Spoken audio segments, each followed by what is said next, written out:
Do I have a motion? Or do I do So A, moved.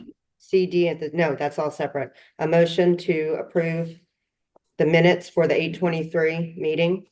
So moved. Okay, second. Second. All in favor? Say Aye. aye. Aye. Any opposed? Okay, that passes.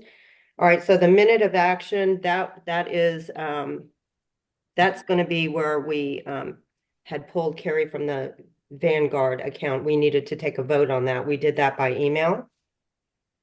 Do I have a motion? So moved. Okay, second. Second.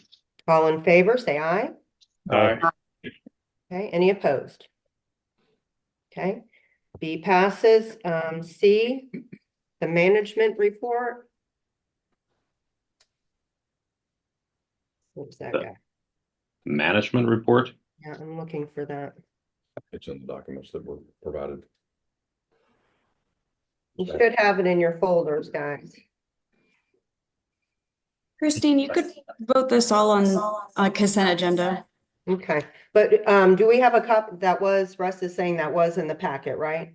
Yes, yes, Yeah. it's under the meeting folder. Okay, so that management report, and then D is the dog park lease. Do I have a motion? Motion to approve. All in favor, say aye. Aye. You need a second? Oh, second. Sorry, Betty. Thank you. Okay, all in favor, say aye. Aye. Aye. Any opposed? Okay. All right, so number 3, if I can, we're going to open this up to member comments. This is a little bit more difficult for us today, and I really do apologize to everyone. I've got to tell you that Russ and I had met at the close of business on Wednesday to speak about the issues we were having, with staff trying to get back and forth to this island. There are some staff members, one reported in an over 4-hour drive time. With this weather coming and not knowing what exactly it would do, and I've got to tell you that last week we did not know we'd get as much rain as we did. And quite frankly, the winds have picked up significantly here. One of the things that I was terrified about were members traveling in a golf cart with a plastic top, trying to come to this building and a tree possibly falling on them. I know that's a worst case scenario, but quite frankly, I pulled up to the building this morning and there's a crushed van in front of the building from a tree falling on it. So I would like to think that we didn't overreact on this. And I hope you all agree with me that without staff here, it's hard to run an in-person meeting.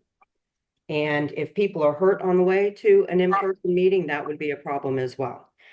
So again, my apologies. I prefer it to be in person.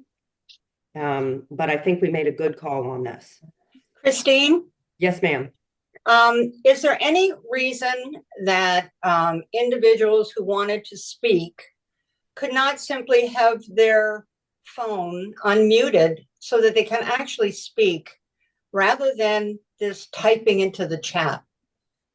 That's what Zoom is all about.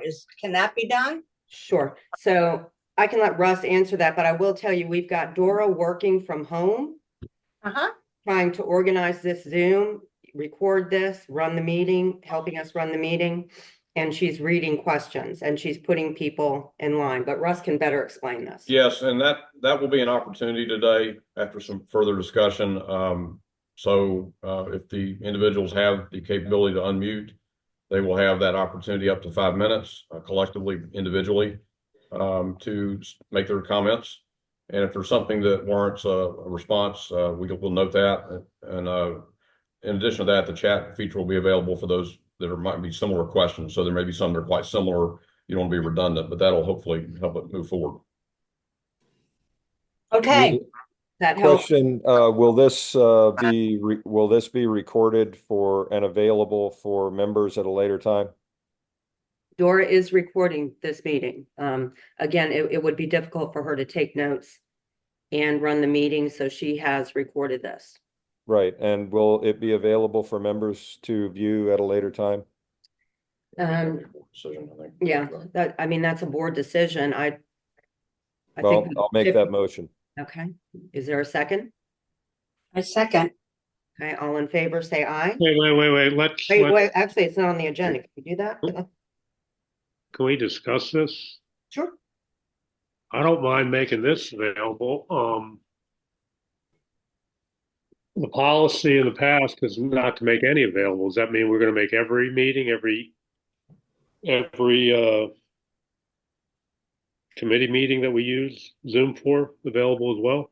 We have often in the past recorded meetings and made them available online to the members. That is not unusual. So that's your motion to record and make every meeting No, available to members? no. Did you hear my motion, Paul? No. Yeah, I've That was heard your not my motion. You're doing your That typical thing of putting words in people's mouth. I asked the question whether this includes all meetings. No, You just This on meeting. This meeting. I think the public session meeting is in fact that public session. And that does not include committee meetings. It doesn't include executive session. I believe it is this particular session, the public session of the board meeting should be public. And given how many homeowners don't live here on the island, recording it and making it available to all island membership seems to make sense. Okay, so, if Thank you you. all, if you all, Thank you, Betty. That was a clear answer. Appreciate it. if we want to further discuss this in executive session, we can. Right now, everybody has the ability to tie into this meeting and listen. So it is public session, and let's talk about this. well, Go ahead. okay, there's a motion on the table in a second. So are we going to vote? Yes, I was just going to finish that sentence, but, okay, there was a second. All in favor? Say aye. Aye. Aye. Any opposed? Okay, I would like to know, because I would like to have a bigger discussion about this. And we can do that at this meeting now if you'd like, but Okay. so John's motion is to just release this meeting. Betty, you've described your opinion as any meeting that's open to the public should be recorded. Well, Yeah. I didn't say any meeting. I mean, I don't know all the other meetings we have. I'm saying the board meeting public session.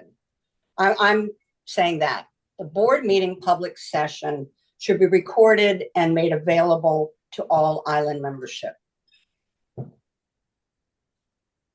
From now going forward. Okay, that's fine. Which Yes. I'll vote on it. I just want to make sure what we're voting on because it sounds like we might be voting on two different things.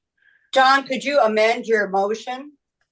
So you'd like me to amend the motion to say that all future public meetings will be recorded and made available online? Is I that would the- say, I is that the think that's request? right. If it's a public meeting, why Okay. not? All right, so I'll amend the motion to say that. Steve, did you have a comment? I don't know what we just voted on, and I don't think it's very clear what was voted on. So for that reason, I think we need to rescind whatever was voted on if we're going to amend that rather than do two motions, if that makes sense. Okay, so I'll restate the motion. So the motion is that all public meetings will be recorded and made available online for members to view. Okay, Is that clear? fair. Do we have a second? I second that. Okay, all in favor, say aye. Aye. Aye. Any Aye. opposed? Nay. So do I have? It actually is a bad precedent for the for us to set for a variety of reasons related to the organization. But if that's your wish, then that is your wish. I believe we've done it previously. And public session is public session. I don't understand why it's not available to island membership. Okay. All right, so I need to take a poll real quick. I have John Kinney and Elizabeth Robinson as saying aye. I have Steve Smalley as a nay. Paul, I said yes. Joe, I said yes, but is it all public sessions forever or just this one? Oh, public sessions Forever. until we change it. Until we change it. I'm in favor. okay, I'm gonna vote in favor as well. I have no issue with this. This is something that is open to anyone, every single monthly meeting during public session, so I don't have a problem with it being recorded personally. Okay, As a point of clarification, I've been on the board almost 2 years. This is the first time we've done it, so it's not, certainly hasn't been done in the last couple of years. I don't, again, I voted yes for it, but we shouldn't let the comment out there that this is something we've done before. This is new. I rescind my comment. Okay, thanks. We're gonna open it up now. okay. All right, guys, there are people waiting. I'd like. Hold, Tornado warning. I need to let you guys know that if it's pretty bad, it's getting pretty bad here. If we get cut off, I don't know legally how we're supposed to adjourn the meeting if we lose power. But there is a tornado warning right now. And Yep. yeah, All right, let's continue for now. yeah, let's let 'em in. continue, but a little nerve-wracking here right now. So let's open. Dora, are you ready to open this up to public comments? I know I've had some sent to me. I'm guessing you have the same ones as well. Are you ready? Yes, the webinar chat is available for you to see. And we haven't had a whole lot of questions besides mentioning that the homeowners would like a chance to hear the public sessions recorded. They have their wish, so that has happened. Okay, so that's it. I guess let me, should I read what I have? Well, are they in the meeting or not?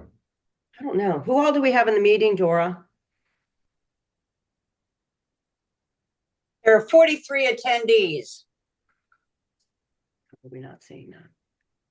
At the bottom of it, if you go to participants up on the top, you open it up, you'll see there's 52 people, 44 plus us. Yes, there's 44 attendees, and we've gotten a few chat messages, but most of them are just discussing the motion that you guys approved for having the public sessions be further recorded, and one letting you know that there's a tornado warning on the island. Okay. Well, it's not 49. If we're gonna open it up, we need to get going here. The people are gonna get agitated, even if they have Yeah. to stop the meeting early. Okay. Yes, so if anybody has any questions, please open up your webinar chat and go ahead and ask those questions via chat, and then we can address them one at a time. My question is, if people wish to make comments, can they unmute and make comments? Yes, they can. What I would suggest, just for an orderly fashion, is if they want to make a comment, put it in the webinar chat. I would like to be unmuted so that I can unmute people individually, so it's not Good a idea. cluster of a bunch of people talking over each other. So if someone wants to verbally make a statement versus using the webinar chat, please just put in that you would like to, and then I can go ahead and unmute you and you can speak. Excellent. Thank you. There's a 5-minute limit so that everybody gets a chance to. All right, so the first person I'm going to go ahead and unmute is going to be Florence. Give me 1 second and I will get you unmuted. It's okay.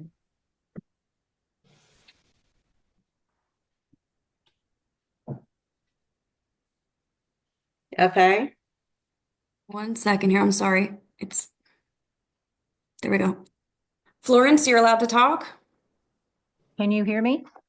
Yes. Excellent. Okay, I'm going to read my statement so that I don't take up too much time. My husband and I sought residence for our retirement 17 years ago. We desired not only a beach locale, but also one where we could actively volunteer and, importantly, which offered community. We looked for 5 years and discovered a multitude of ocean resort towns but what set Bald Head apart, in our opinion, was its strong community dedicated to conservation and education. BHA, along with the village and conservancy, serves as the backbone of girding this community, upholding these values. To show our commitment to and support of these three organizations, my husband and I, for years, have made time to volunteer as interior firefighters, nest monitors, turtle trot helpers, BHA board member, ARC chair and committee member, resource conservation and beautification volunteers, and education and recreation events chair and committee member. We have not been armchair quarterbacks who let somebody else do the work and then complain about it. We step up, roll up our sleeves, and work. So my commitment to the island leads us to write this. The negative behaviors and actions of some current BHA board members, particularly toward BHA staff, past and present, is inappropriate, rude, unconscionable, and concerning. The negative behaviors and actions of others towards BHA staff and BHA volunteers that has been permitted and not stopped by some of the current BHA board members is inappropriate, indefensible, intolerable, and concerning.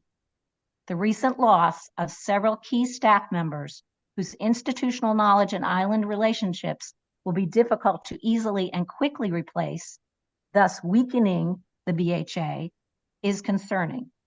A strong BHA is vital to maintain Bald Head's unique identity and to support the property owners, not only their property values via strong community standards and building guidelines, but also by fostering community.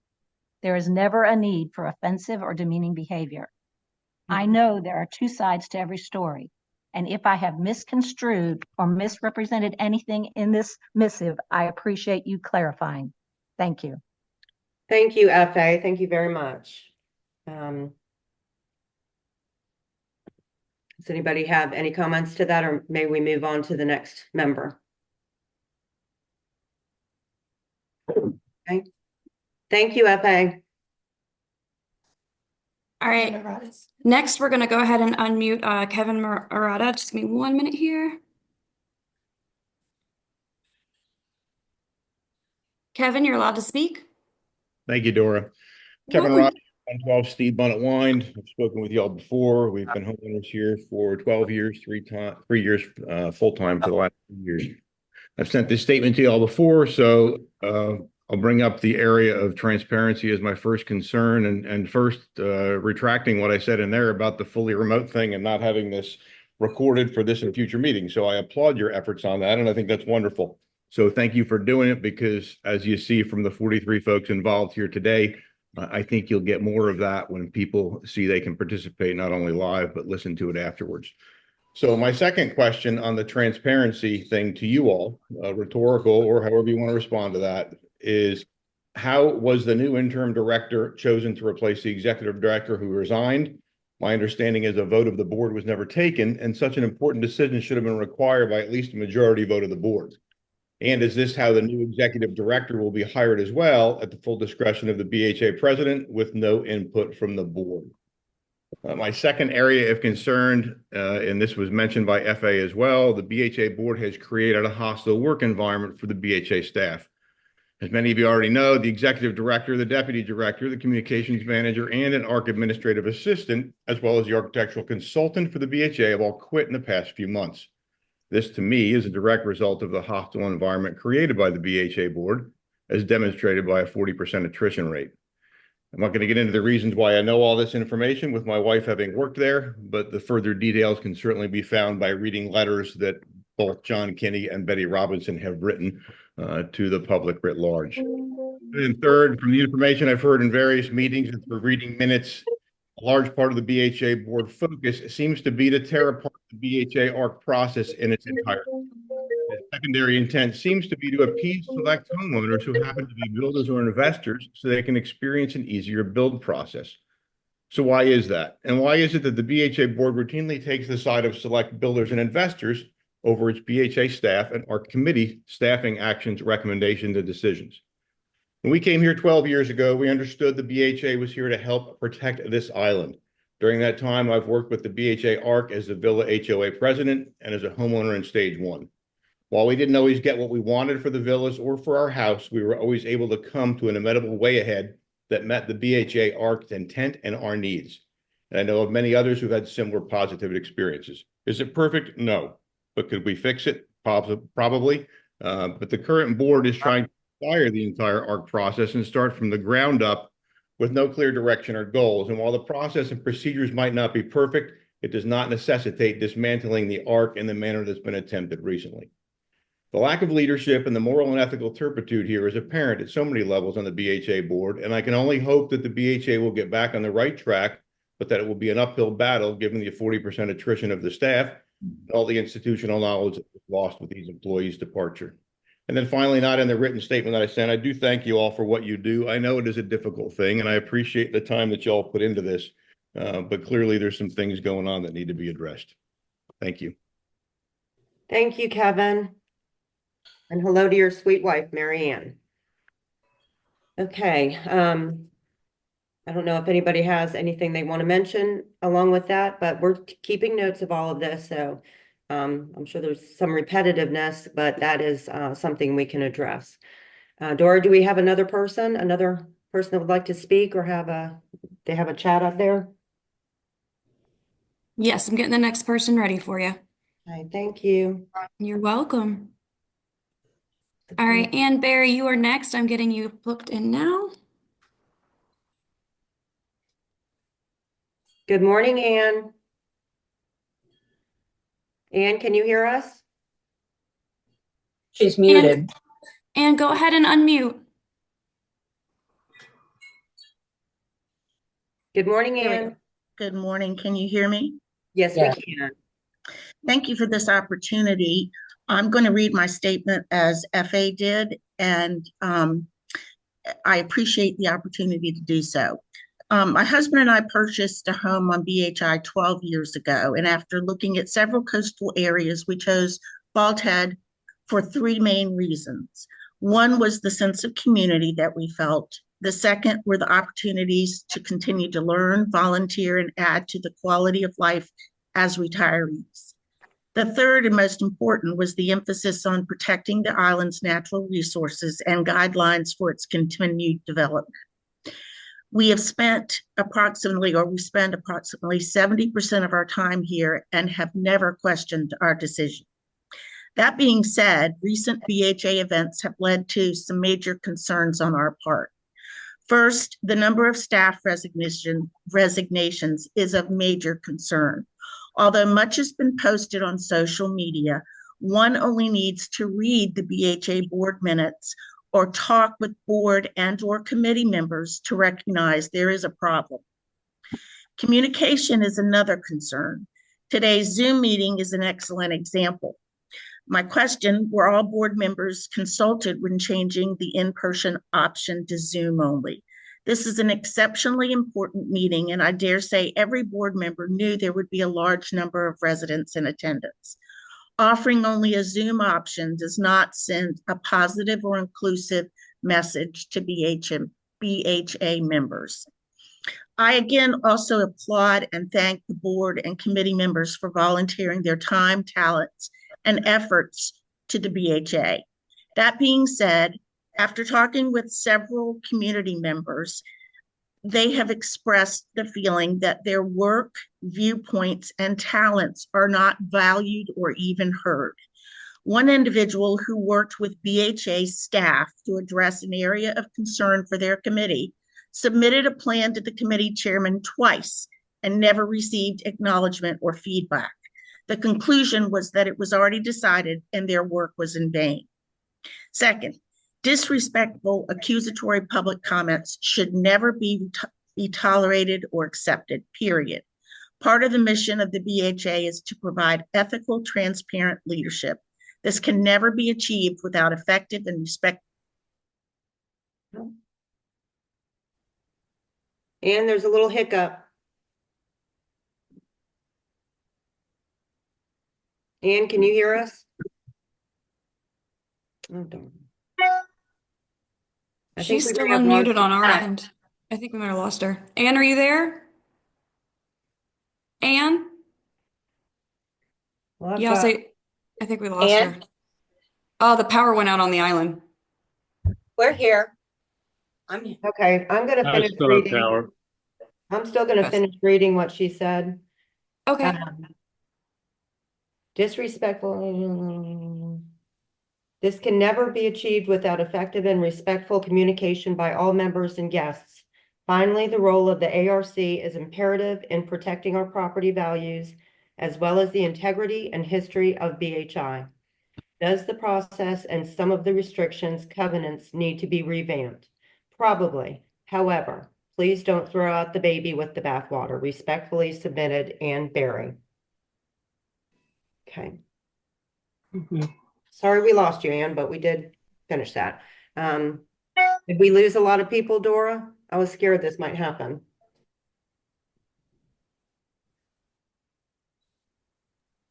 We lost a few, yeah.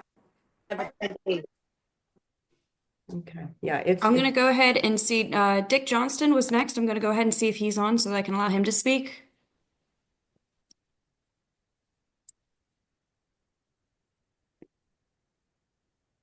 yeah, he's on mute. Good morning, Dick. How about now? Am I unmuted? You're good. You're Yeah. here. Thank you. Thank you. I sent in a question. I thought it was a process. I sent it to the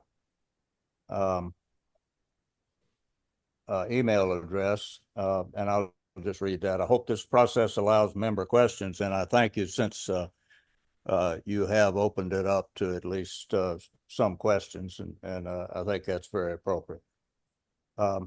We're greatly saddened with inappropriate activities of board members and officers of the BHA and apparent harassment of key staff members and of the BHA and a volunteer ARC architect. Please comment on how this will improve going forward. Thank you, Dick Johnston. And I'll just make another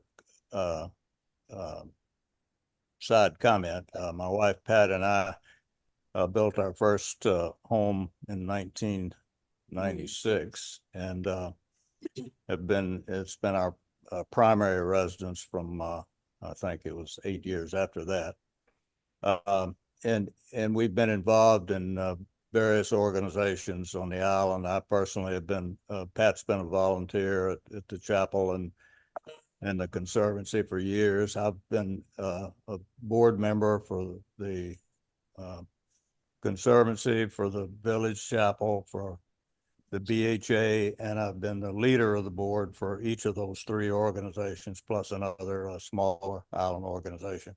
I personally have really never experienced in this, I guess, 28 years of involvement in Bald Head with the kind of activities that I understand have gone on. And some of that is from direct contact with members involved, with staff involved.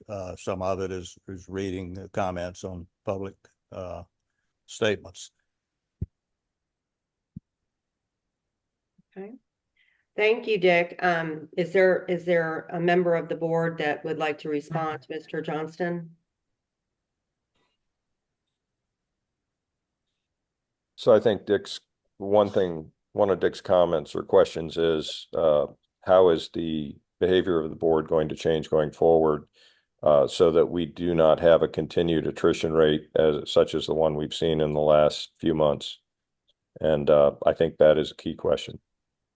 Yeah, and that's a great question. I can't speak for everyone. I can say that I think morale is quite high. Our staff, our team members seem to be working well here moving forward. And again, if there's any other board members that would like to make a comment on that, now would be the time, and then we'll move on to someone else. I don't really have much else to say on that. Okay. Thank you again, Dick.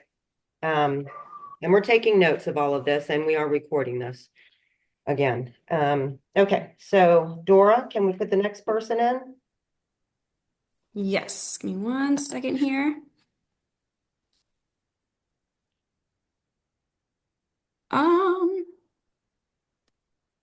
I do believe that the next person fell off of line, so we're going to move on to the next person, which is Ann Nichols. I'm going to load her on up right now. Anne, go ahead and unmute.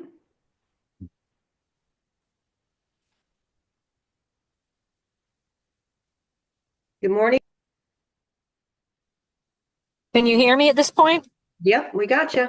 Okay, thank you. We are traveling, so I will apologize in advance if I get dropped off of this meeting, but that is how important we felt it was to attend, that when we can finally get off the island for a few days during the course of this past flooding and all the issues that have gone along with that, we still are attending this meeting. I would like to say that we are relatively new homeowners to the island, having purchased a little over a year ago. However, much effort on our part went into making our decision because that was also our retirement. And we looked at a number of communities like many other speakers have seen. Within the past year, though, since we have been there, we have already engaged as volunteers, and that is to support our primary reasons for living here, as mentioned with by other people, the community, the harmony and protection of the environment, and I have to say the strict oversight of that. We've already put in a ARC request since we have been members or neighbors of yours and gone through that approval process, which we fully supported. And we are full-time residents on the island. This is our only home, so it is very valuable to us in this arena. I have also been on many boards, and I continue to be on a number of those, and have managed people during my career. I know that from that, the turnover to the degree that we have experienced on the island from the staff, particularly the relatively abrupt loss of key staff members to kind of together, I mean, over the last few months, that is very close together, always means there is trouble in the house.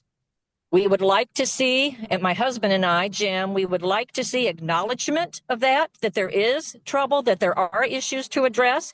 I feel like that's been in denial during the course of the communication that we have seen. And we would also ask that the board provide transparency and openness in the process of filling those positions and in future related activities. When we do things behind the scenes, it never creates an environment that you want to for people who are living on the island or even people who own property that rent on the island. I thank you for this opportunity to speak to you. I thank you for your service. My husband was president of a association board before, so I know that it's a nightmare sometimes. So I do want to thank you, but right now we need something done about our staff to support them and make sure that we don't have this situation again. Thank you. All right, thank you, Anne. Travel safe. Mm-hmm. Okay. Got it. Is there anyone else who would like to speak? Go ahead and mark in the chat that you'd like to speak, and I can go ahead and allow you to do that.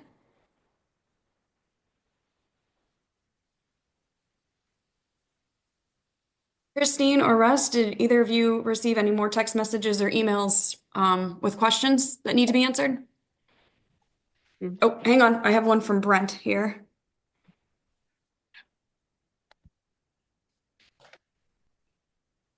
It just came through. Good morning, Brent. Brent, can you unmute? Yes, I can. Thank you.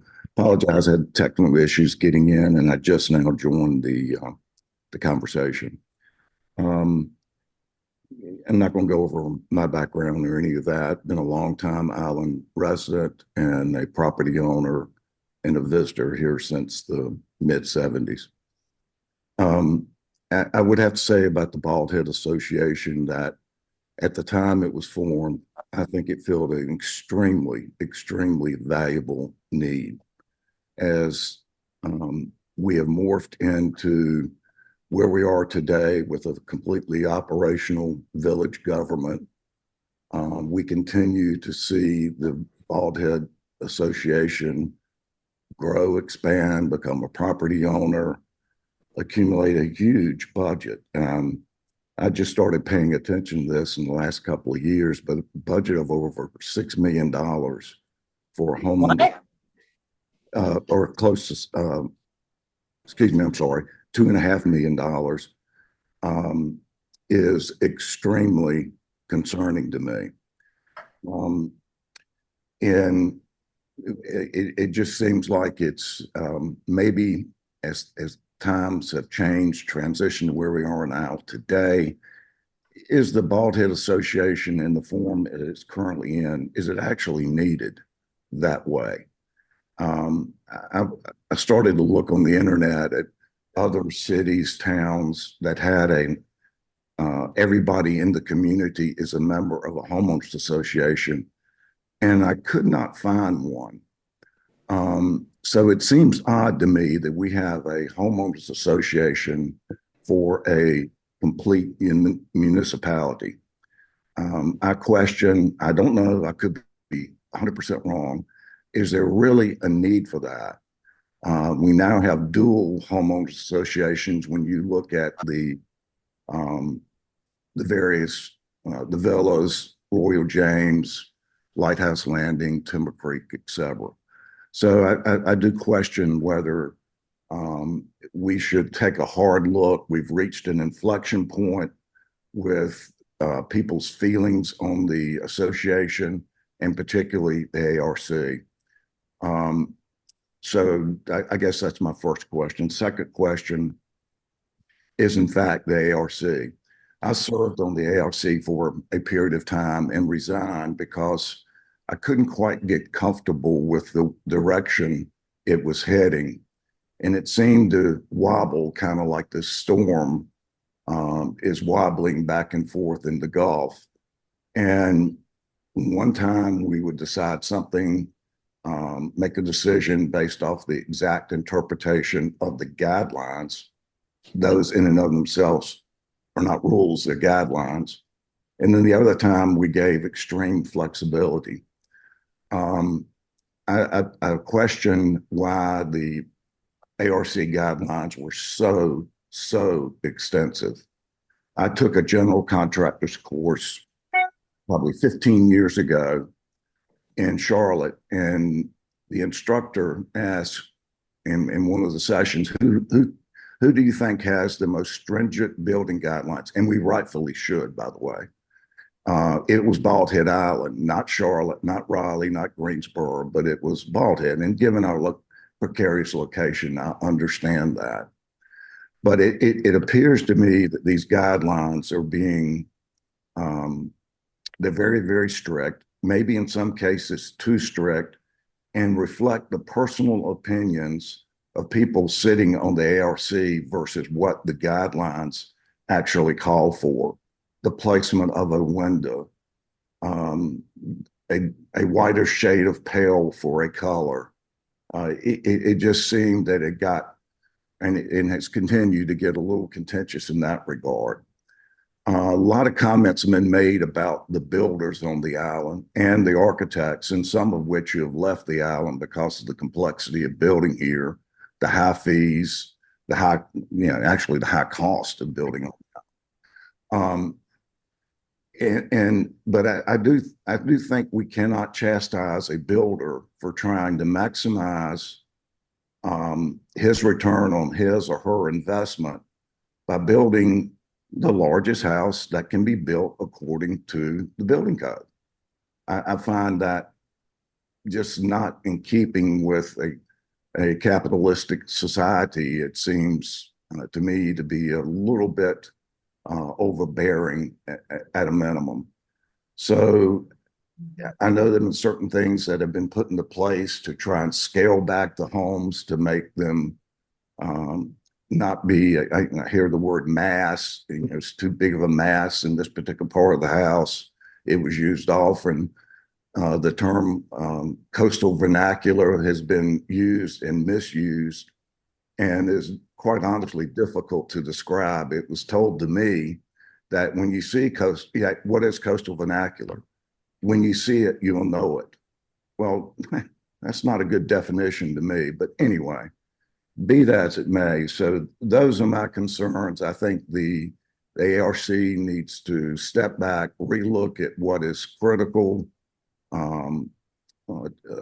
to getting a solid house, protecting the property values, and being consistent in its application of the guidelines. So those basically were my questions, Christine. So, I'll respond to any of them if anybody has something they'd like to say. Okay, Brent, thank you so much. And you actually used up your complete 5 minutes, so very good. That's a lot of questions. I don't know if anyone wants to take that on. We are taking notes and writing things down, and we'll have a letter we put out that's probably going to cover a lot of what you just talked about. I hope that's okay. Just because of the fact that we have so many people that we're trying to get to. So thank you again, Brent. Did any board members have anything to say? Okay, Dora. All right, we're moving on to our next one. Rick Nelson, I'm pulling you up next. Good morning, Rick. Rick, are you unmuted? Now I am. Okay, good morning. Good morning. My name's Rick Nelson. We've had a house on the island for 30 years. I owned Seabreeze Rentals for 20 years. Now I'm retired and pumping out my garage. In recent years, it seems the main emphasis of the association has been on growing the association. It now has a $2 million budget and 11 or so employees for our little island, with the lion's share of the money spent for salaries and benefits. I've been on the finance committee and the nominating committee for the past 2 years. On those committees, we requested information from the executive director that was never provided. In fact, I think most people don't realize the director even refused to provide information requested by the board as well. Recently, the board took the drastic step of passing a motion to compel the executive director to furnish the information that the board had requested. And this motion only passed 4-2. So the negative votes would mean that the executive director answers to no one. Carrie's been here for 13 years and ran the association as she saw fit. Thank you very much for your service. But this isn't a lifetime appointment. And maybe it was time for a change. Thank you. Thank you, Rick. Appreciate you calling in today.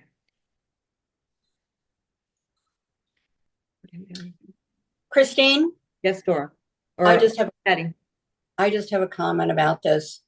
I want to make it clear that information needed by this board has been available to the treasurer since January. It hasn't been hidden, and reports have been produced that included the information that was asked for.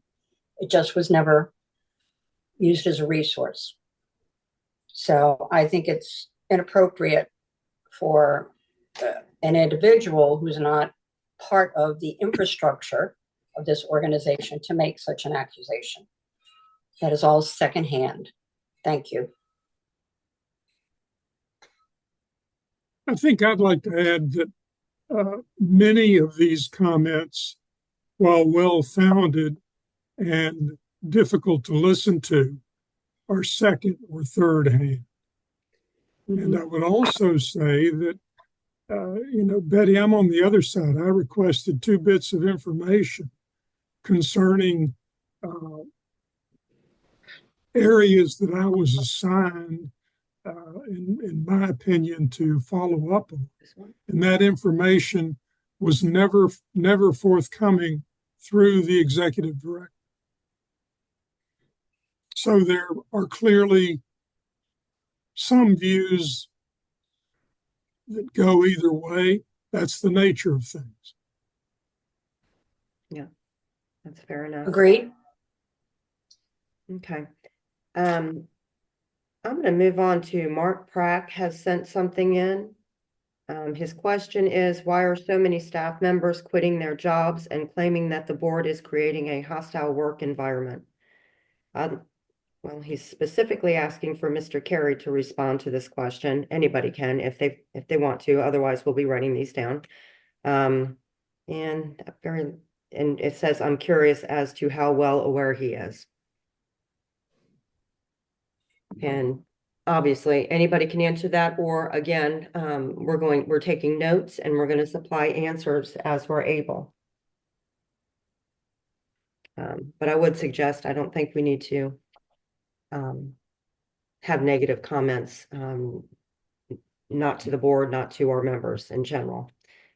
Respectful conversation is encouraged. Okay.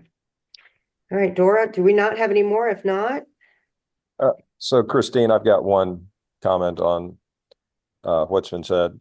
You said that you feel that morale is high. Back after the first resignation, I asked you, why we had such a low morale among the staff and why people were considering leaving. The response I got at the time from you was essentially that morale was high. And then 3 more people resigned. I have spoken to every staff member who resigned. And, the description of things that they were disappointed with or unhappy with was common. And it involved the demeaning comments toward the staff by board members. It involved allowing external contractors to yell at, berate the staff without any or without significant response from yourself. I mean, all of these things contributed to these 4 people plus the consulting architect leaving. There needs to be some acknowledgement that the board needs to change the way in which the staff is dealt with, respected, and I to say morale is high, I think is just denying that. Speaking about this past week, and John, I've got to let you know that every single meeting you make this same statement. I'm saying this week, the morale seems to have been very good around the office, other than the fact that these poor individuals are having to take drives that take up to 4 hours right now. And that makes their life a little difficult. I'm not sure what you seem to think that there's some harassment on my part going on, because that's just not the case. And repeating that to make it a truth for you is probably not helpful. Again, Christine, have you spoken to the people who left? John, I have spoken to every one of those employees. I had a meeting with Carrie the day she left. I've seen Marianne since then. I've called Marianne on the phone. I have not talked to Chris Howard as of yet. Well, you can say that it's not true, but every one of them basically has said something to this effect. And I've witnessed it in board meetings. I've witnessed my harassment. I have witnessed Paul Carey and Steve Smalley either dismissing, demeaning, showing a level of mistrust toward the staff that, has an effect. It has an effect because, as you say, when people have to trek across the river every day to come to work here, if what they're experiencing is not a good environment, pretty soon they vote with their feet, and that's what you're seeing. So my point is that this environment has to change, or we're going to have more people leaving the staff. Okay. All right. So unless there's any other response. I think the one comment that I would make, it's difficult, I have not been there nearly as much as most board members for a variety of reasons.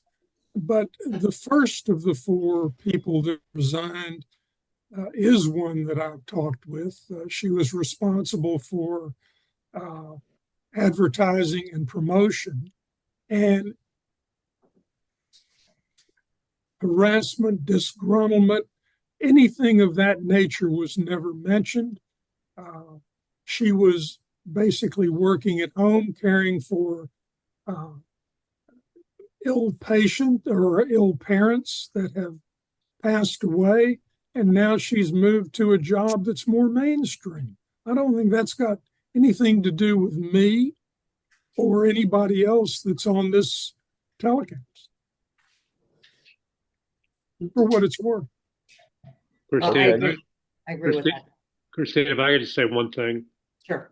just to set a couple things straight. I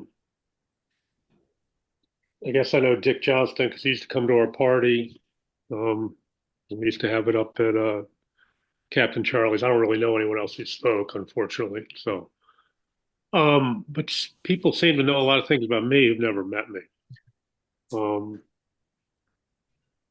And I know from reading Life on the Rock, there's a lot of stories out there that frankly just aren't true, but it's still worth reading it.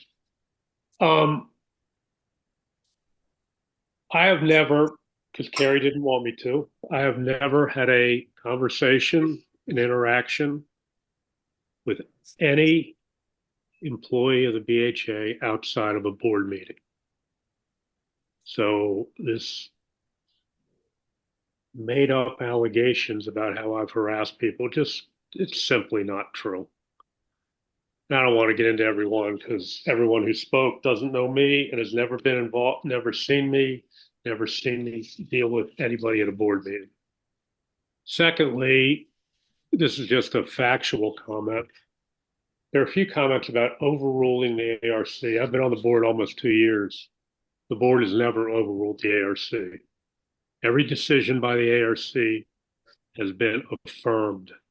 The only time the ARC's decision was amended, it was because the chairman of ARCB always wanted to try to work to a positive solution with the homeowners. So many times we did that. So this fantasy that we've been overturning the ARC is, again, just absolutely not true. No, Thank you. It goes in line with that we don't want an ARC at all, which is complete nonsense because we could not exist with the most important committee that the HOA supplies to its members.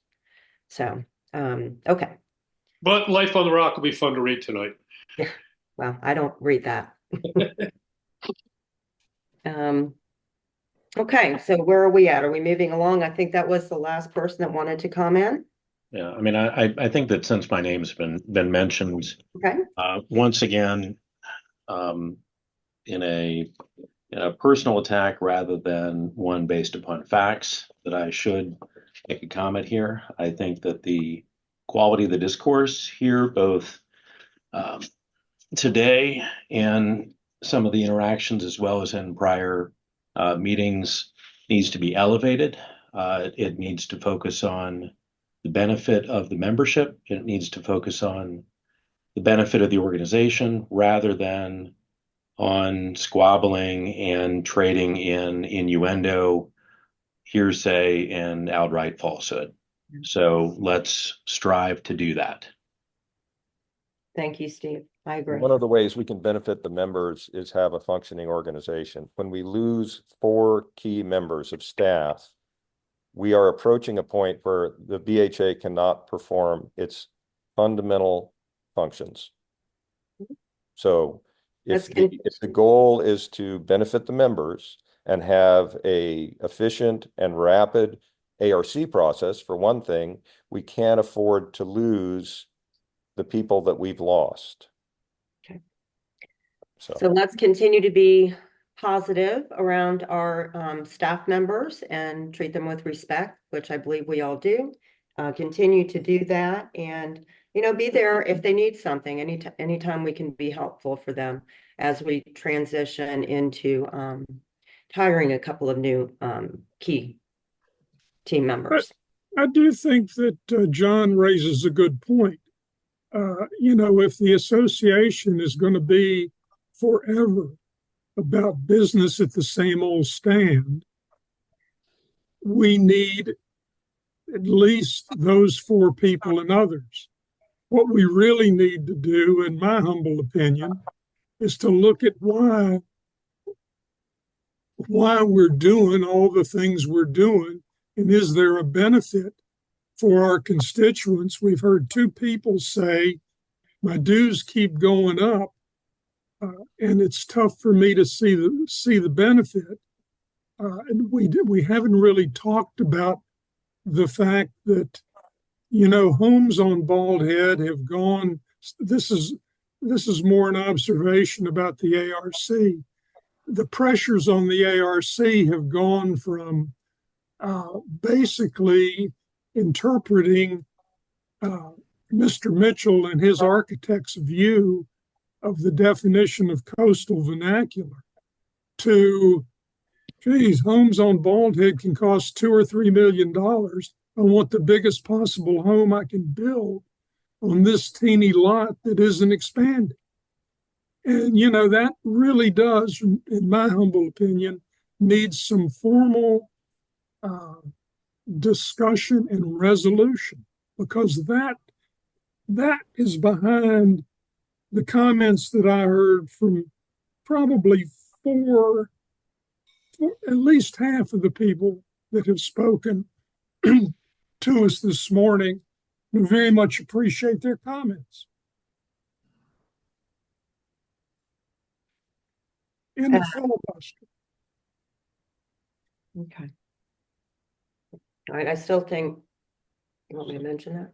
That's as many as we got. Yeah, I think that's, Gonna have to work one more time. So okay. Dora, just one more check and then we're gonna need to move on. I send the last question into Russ that we have, and it's not to speak. It's actually Brent, who spoke earlier, just had a question that he wanted to know. Do we need all of the staff? Do we need the ARC as part of as slimmed down? The village should handle all ARC issues. It is just complicated and expensive to build on this island. Okay, thank you, Brent. Okay. I think that should be addressed, Madam Chairman. I think the rules are pretty clear that the ARC is the one thing that the association must do. And I did just mention that previously, right before you had started to speak. There has never been any plan that I'm aware of anyone on this board to be gone with the ARC. That is our main job. You know, not buying up more land or erecting different things around the island. So, okay.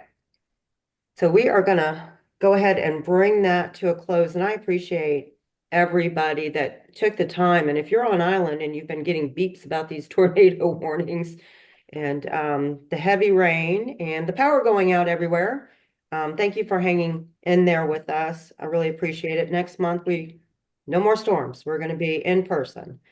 Okay, so at this point, we have requested board actions. With the nominating committee, Steve Smalley has an update for us. Yes, I'm pleased to announce the nominating committee's final report. First off, I'd like to thank the members of the nominating committee for their good work and their efforts on behalf of the association and behalf of the membership. Specifically, the committee was composed of Ann Berry, Rhonda McNary, Jason Campbell, Rick Nelson, and Matt Skibensky.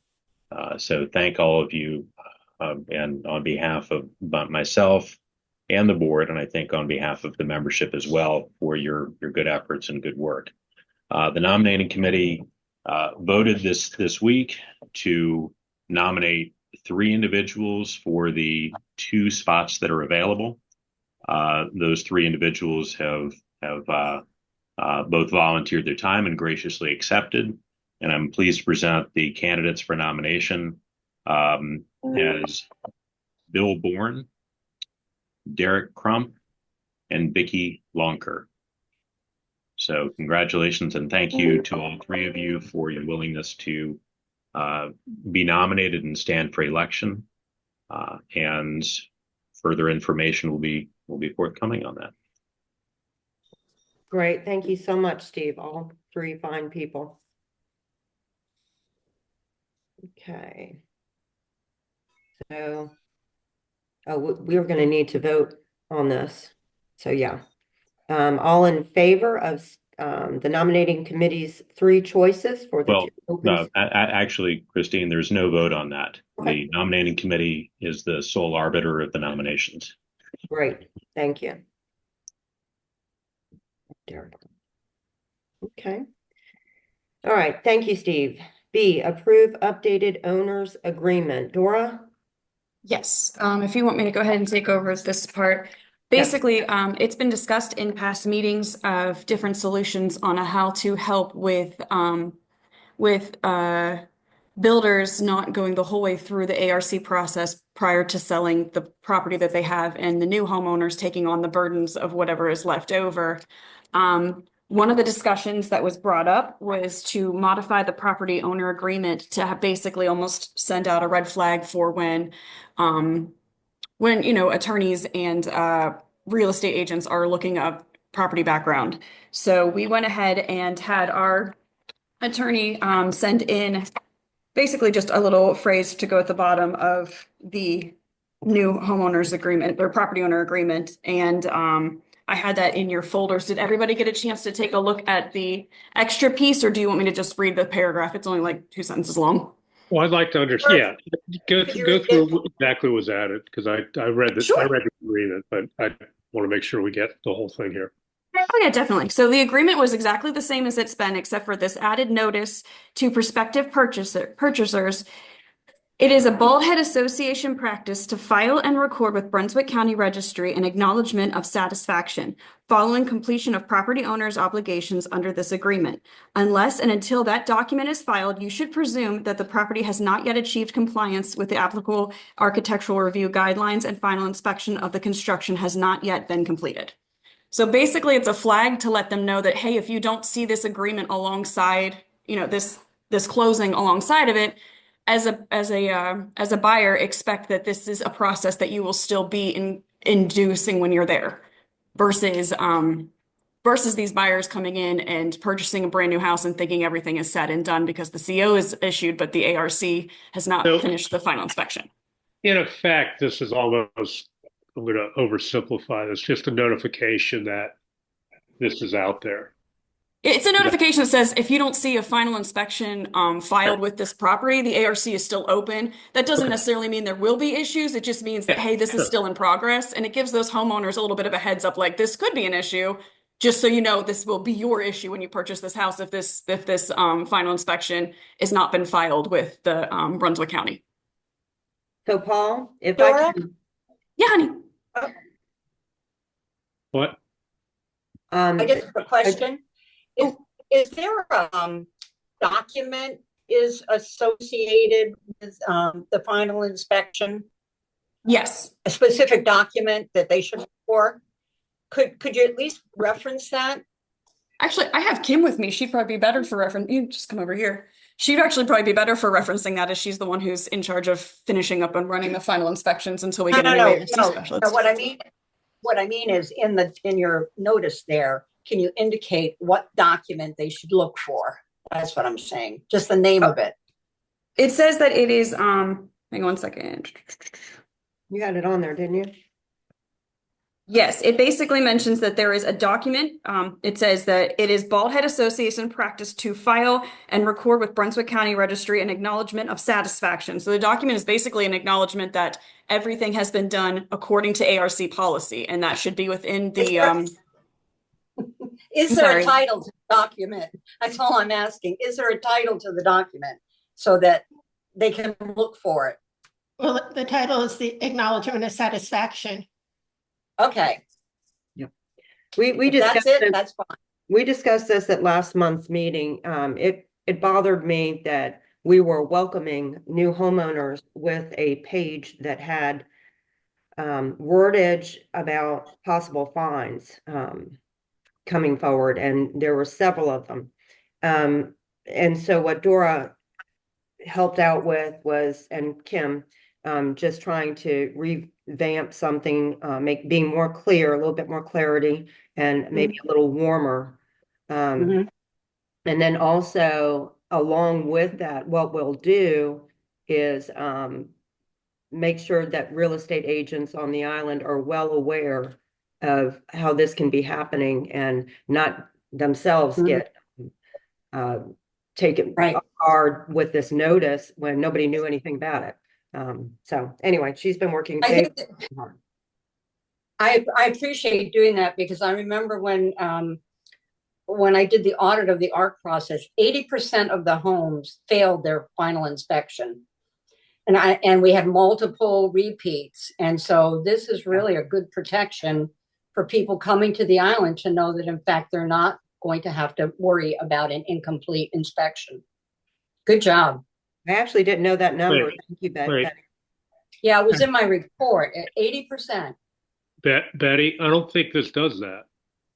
No, it doesn't do that, but it just speaks to the fact that we do have final inspections. Some of them. Okay, all right, that's fine. It doesn't clear the issue up. It notifies the buyer that there is an issue. Okay, yeah, all right. And I think I do think the builders will take notice. You know, that's the point. Yep. All right. Actually, so thank you. can I ask one question about this form, though? Sure. Do we really need notaries on almost every document we have?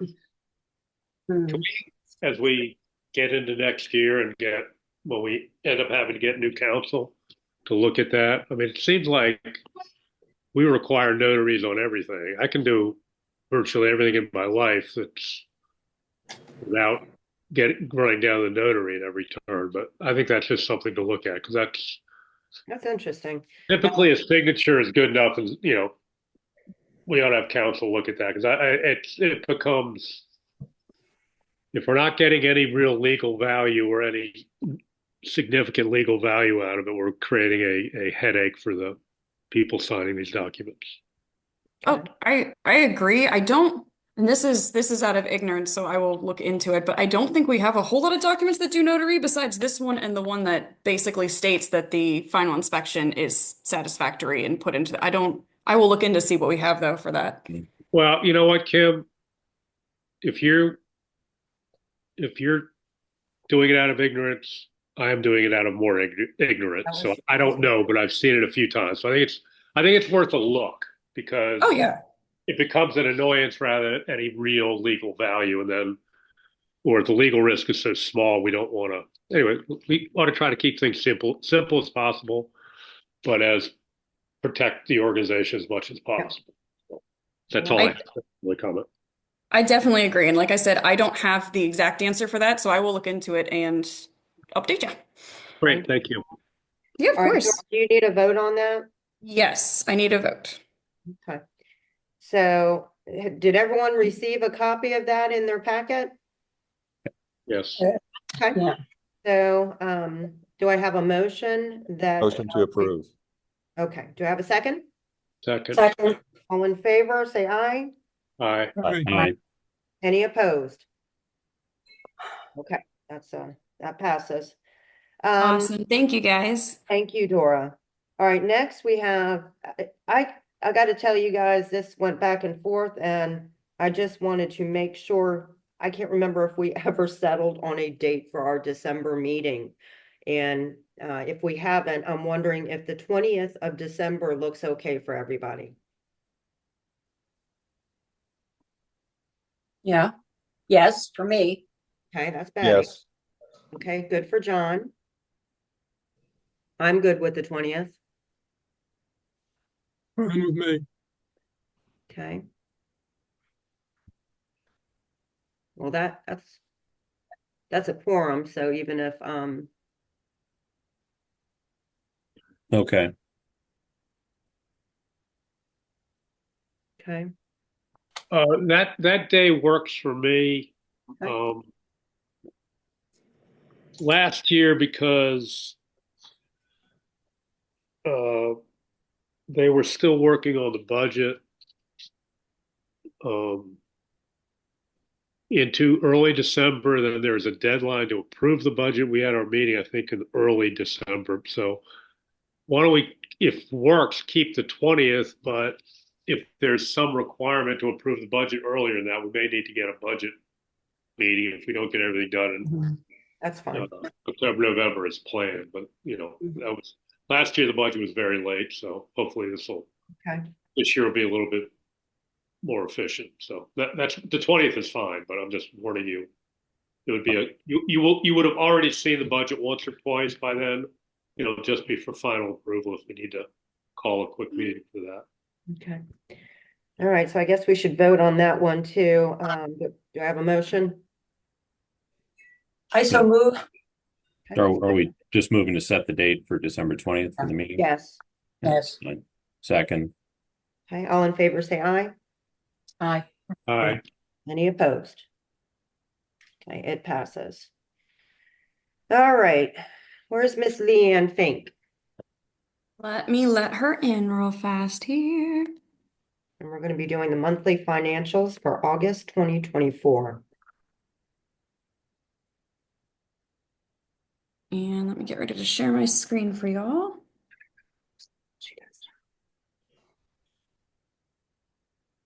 My husband is freaking out. Leanne, can you hear us?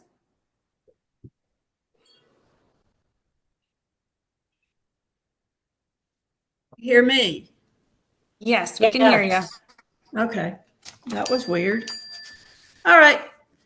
All right, guys. I'm going to start out with the aging report. All right, Leanne, give me 1 second and I can pull that up for them to look at on the screen here.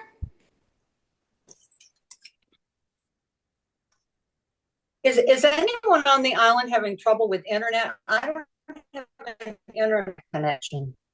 Betty, I'm seeing that when I look at your screen, I'm seeing a low internet warning or low bandwidth warning for your.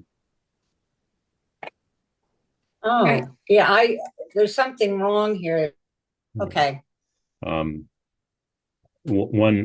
idea, and I'm not an IT guy, but if you have a bunch of other apps open or email open and things like that, can I maybe close it? Okay.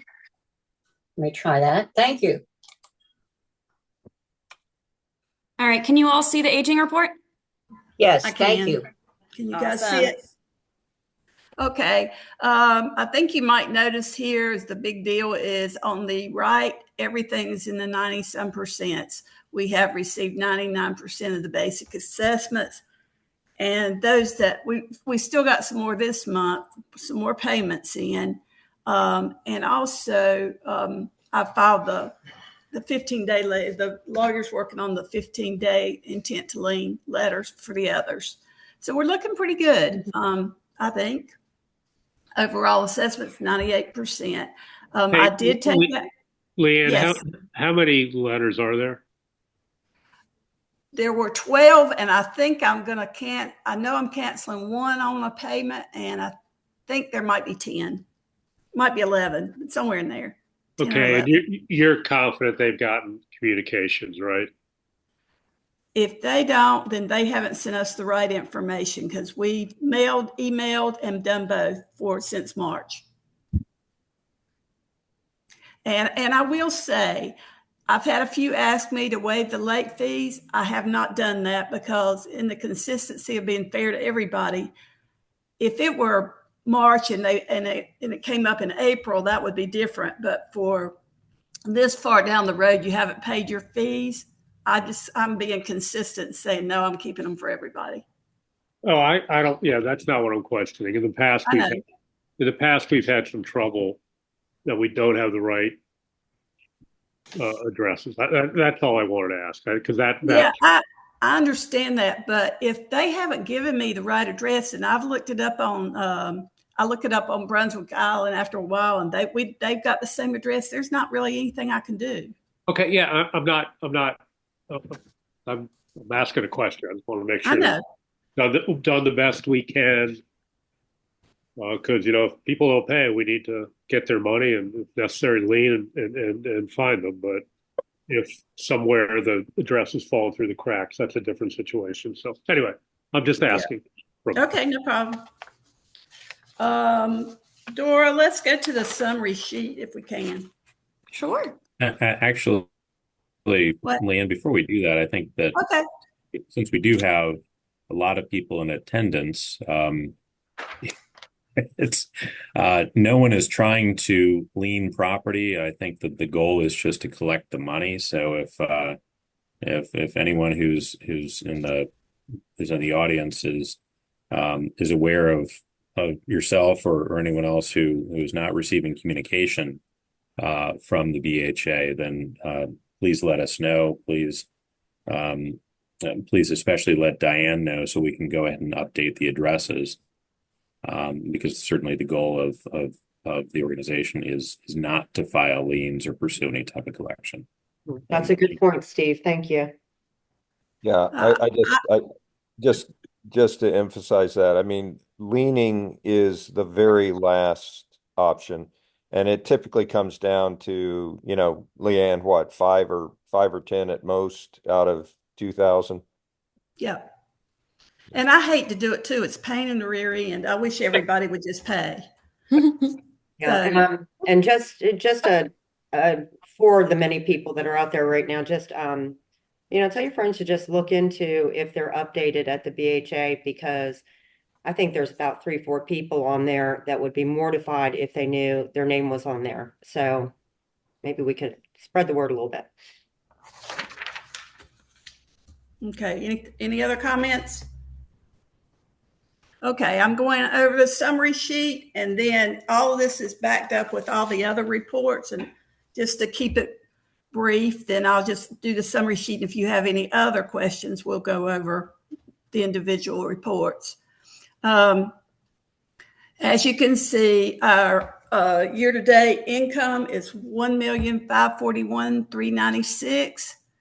We're at 99% of the annual forecast.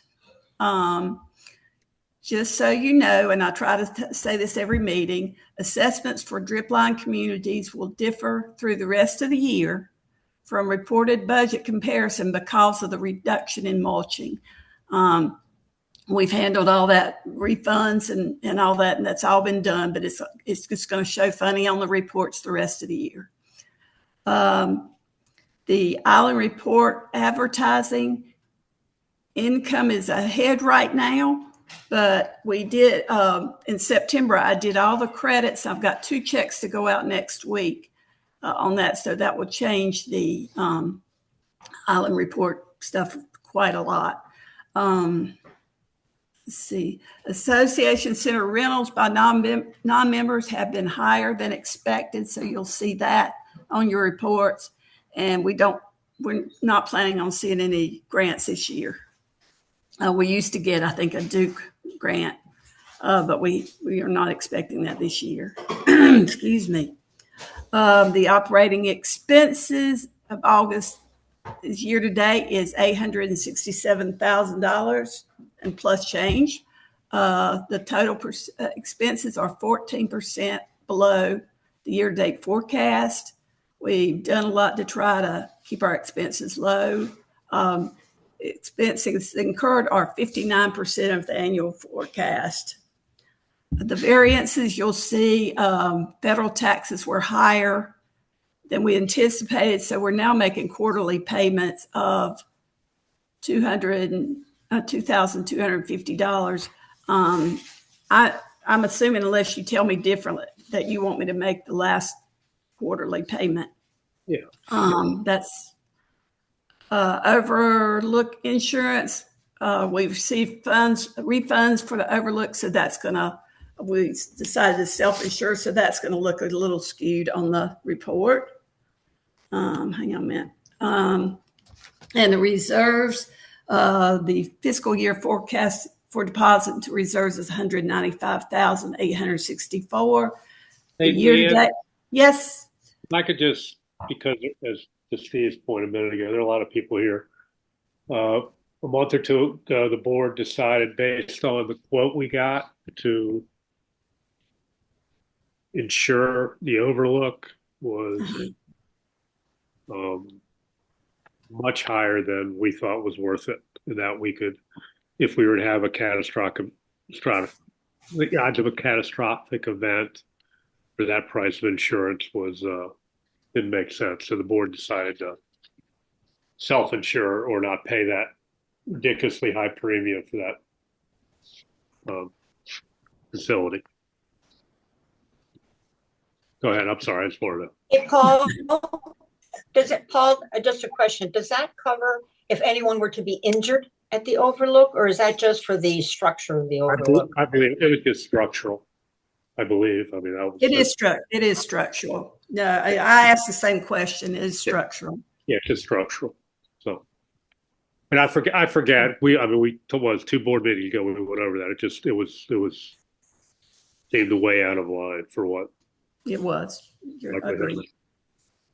Okay. I just wanted to explain that. Okay. A lot of people probably were wondering what that was about. So go ahead, Leah. Sorry. Okay. The year-to-date deposits into reserves have been 144,175. Somebody had asked me about that. We pay the drip line. We put in the reserves every month. The rest of them we put in quarterly. So we're not off as far as you think right now. It looks funny. The operating account and reserve funds are at $2,403,213.83. Anybody got any questions about that? The one thing that you could do on next month's report, could you put the total dollar figure for reserves? To put what, Betty? It goes in and out. The total dollar figure for reserves. In other words, all the reserves together. Okay. Well, yeah, we like should $1 million.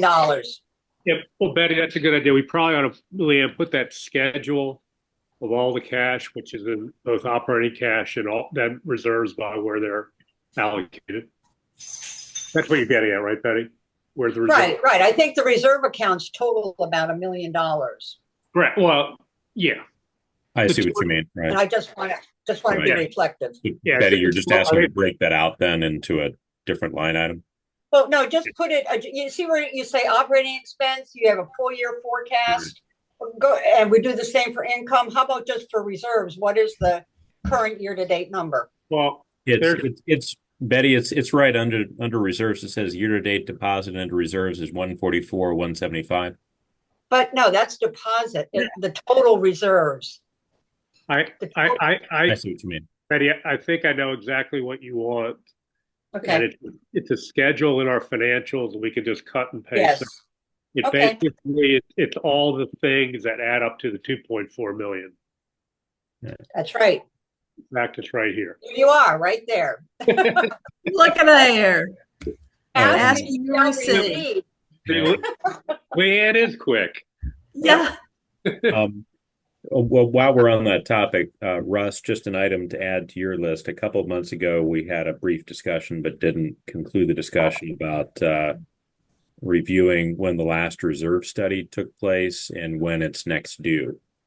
So I think that's something that it's on our near. It is, Steve, it's due next year. We talked about doing it this year, and then a few things happened along the way. And so we're as far as I know, we're still planning on next year. Is that right, Paul? Steve, yeah, Russ and I, we had spoken about that with Carrie, and then she got a proposal, and then been a lot going on the last 6 weeks. Okay. And given the nature of our reserves, and that we're going to end up hiring a new executive director,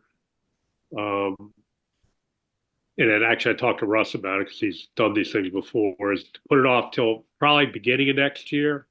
And actually I sent him the proposal I had from Carrie either this morning or last night. So it will be on the agenda for 2025, and we're fine. It's not going to be earth shattering.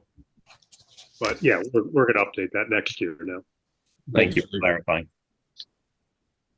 Any more questions? Okay, I'm done. Thank you, Leanne. You're welcome. Again. Thank you. Thank you, Leanne. Thank you.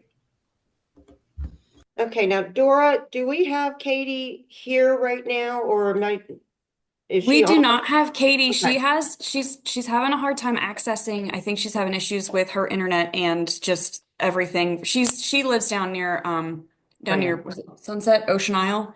So she's a little bit further down than the rest of us are. So she does not have access. But she wanted me to tell you she's excited to be here. So Okay, thank you, Dora. And just Yes, ma'am. for everyone to know, we have hired a new ARC administrative assistant. Fran is very happy about that, and she's trying to get her trained. Of course, her name is Katie Vendible. Actually, Yeah. I see that she managed to get herself on here. Oh, I can good. get her. Sorry. Oh, that's great. My last update was that she was not able to get on there, but she's on here, so I have her coming on right now. Good morning, Katie. Good morning. Morning. This is Christine, and I have just introduced you, and what good timing you have. If you could just say a little hello and introduce yourself to everyone. Katie, Sure. could you turn on your camera, please? Or can you turn on her camera? That's in her ballpark. I can ask her to, but Okay. But you don't need to, Katie, if you're. No, you're fine. I'm not seeing an option to do that. Okay, right. I'm trying to give her the ability. Hang on one second. It's not giving me an option to give her a camera either. Okay. That may not be possible, Betty. I'm sorry. All right, Katie, if you just let everyone know a little bit about you and again, welcome. Thank you. I appreciate that. Again, my name is Katie Venable. I live in Ocean Isle Beach, North Carolina. Fairly new to the Bald Head area, but have a lot of experience working with homeowners associations, as well as architectural review boards or committees. I'm very excited about the opportunity to be a part of BHA, and I look forward to working with everyone. Great. You are so very welcome here, Katie, and we appreciate you. And I'm glad I finally got a chance to meet you the other day. And I promise we're going to get through this difficulty with transportation, getting back and forth, get into some sort of rhythm here soon. But again, welcome. So nice to meet you.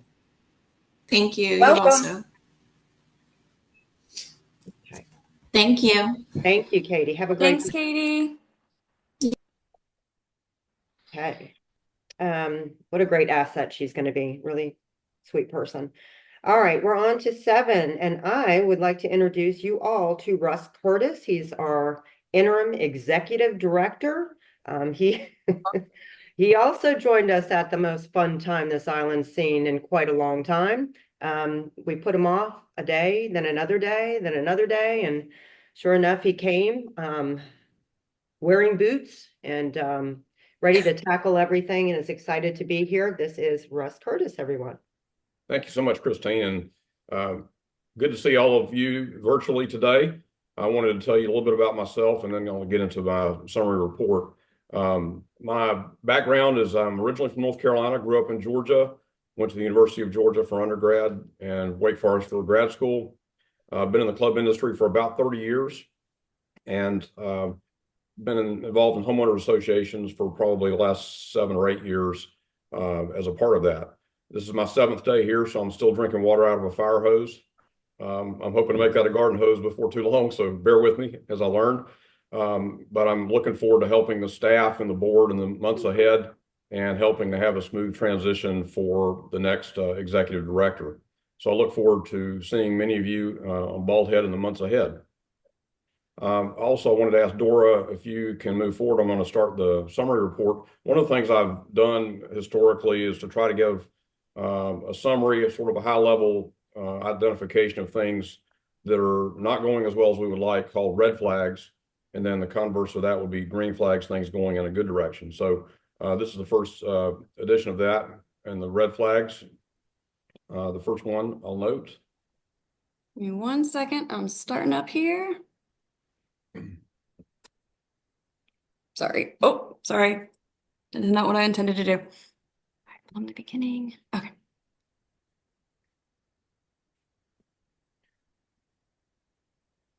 Okay. Certainly cyclone number 8 has been very difficult for many residents and those coming to the island and the village. And we continue to have these issues. And then it's compounded by what we're experiencing today. So I know it's been hard on everyone. The staff vacancies and the uncertainty with the new roles is certainly an issue right now. That's one of the things that we're working on in terms of selection in the near future. There's already a process involved in moving forward with some review of the resumes, and then some interviews will be beginning very soon on some of those. There's an opportunity. I've done one-on-one sessions with all but one of the team so far. And I've asked about some of the things that they're aware of and things that perhaps may be opportunities. One thing that has come up multiple times is some opportunity for some customer-centric training to enhance performance. Everybody has a different perspective on that issue. Some have a great background on it. Some need some further development on that. That can be done with situational training, and hopefully I can bring some experience that might help in the future. And ultimately, I think what we want to have, not just with the employees, but also with members, is respectful communications. I think that's vital. And I think that's something that we'll be working on. And I've stressed that going forward for everyone. I think we can all do a good job on that going forward. Another red flag is the pending ferry schedule. Some of you may have read about this. I'm still learning about this, but as of November 1, that is scheduled to change. That is going to have an effect on the afternoon ferries, which is going to be a challenge for us. I'm currently looking at that issue with Steve Smalley on some potential options that we may have, and you'll hear more about that later. We're not quite there yet, but I think we're going to be looking at some options that may help to mitigate that issue.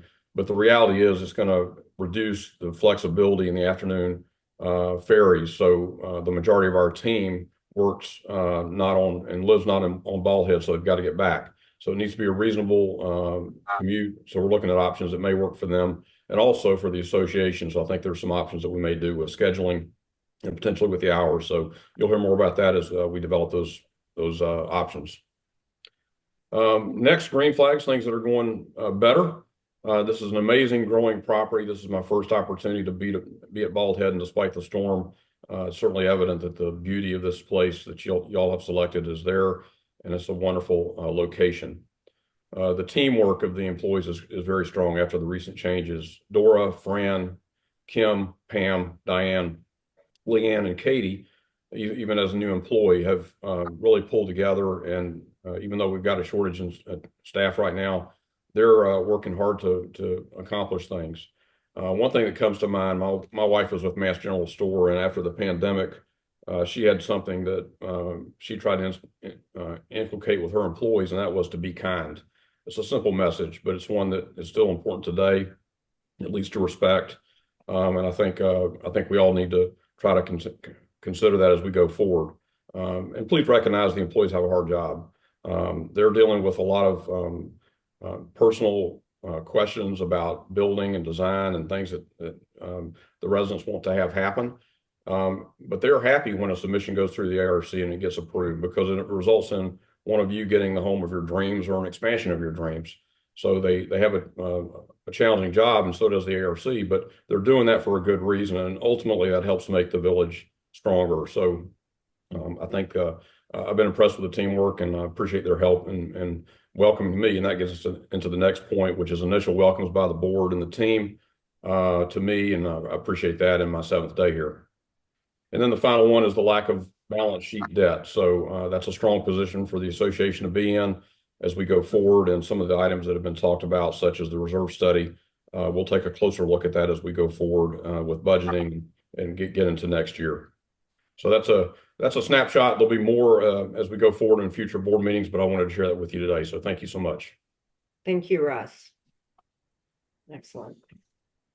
Okay, moving on to old business. Number 6, Bald Head Island Ferry Transportation Update, docket A-41 sub 23. Steve, you got an update for us? I do, and I'm pleased to have an update after the course of the year of navigating this change. As many of you know, I think it was in January, Bald Head Transportation proposed a significant reduction in the ferry schedule, including reduction cancellation of many boats on the passenger ferry schedule, and moving all of the schedule from the currently the 60-minute schedule to solely a 90-minute schedule. And because of the nature of a schedule change, it's required that the Transportation Authority petition the North Carolina Utilities Commission. The Bald Head Association, together with the village and the academy and the clubs of Bald Head Island, petitioned to intervene, and by legally intervening in the schedule request, that gave us access to data regarding the request and regarding the proposed changes that were not otherwise publicly available, and it in essence gave us a seat at the table. After a series of very cooperative negotiations and confidential negotiations over the course of the past year, the four interveners together took into account primarily a focus on the interests of the schedule changes as they would impact employees of the Bald Head Association and employees of all the other organizations on the island. If we as residents are inconvenienced by by these schedule changes, we certainly typically have more flexibility to come on a 9-boat versus a 10-boat or an 11-boat, but that same flexibility is not available to the employees of the organizations on the island. After extensive discovery, extensive data crunching, and a lot of back and forth, the interveners and transportation entered into a settlement agreement that was filed with the North Carolina Utilities Commission and has been supported by the public staff, which is the consumer advocacy branch of the Utilities Commission. And that schedule is going to, unfortunately, still have a reduction in ferry service, but it's going to have a targeted reductions more strategically than was originally proposed, and is going to go to what we're calling a hybrid schedule. And there's going to be two schedules, one in summer months, one in winter months, but the summer is going to be a very long summer from April through October. And the compromise is that during peak times, there will be a boat continuing to run every 60 minutes. Of course, there's still going to be supplemental boats on holidays and other occasions when supplemental boats are needed. Outside of the 60-minute schedule, it's going to transform into a 75-minute schedule.